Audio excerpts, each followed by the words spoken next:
எனக்கு கல்யாணம் ஆயிடுச்சு. என் ஹஸ்பண்ட் ரொம்ப கோவமா இருக்கும் போது அவரு மொத்தமா ஃப்ரீயா பேசுறது கத்துறதோ என்கிட்ட மட்டும்தான் முடியும்.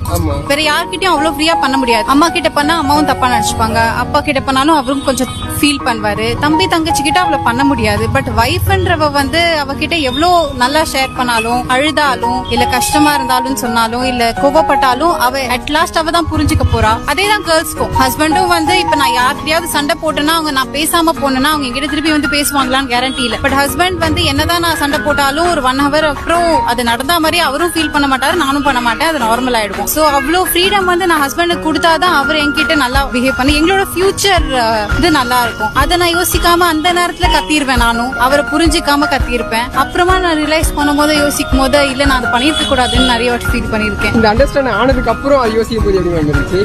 எவ்வளவு சைல்டிஷா நான் இருந்திருக்கேன், நான் மெச்சூர்டா இல்லைன்னு தோணிருக்கு. அதுதான் எனக்கு மெச்சூரிட்டி.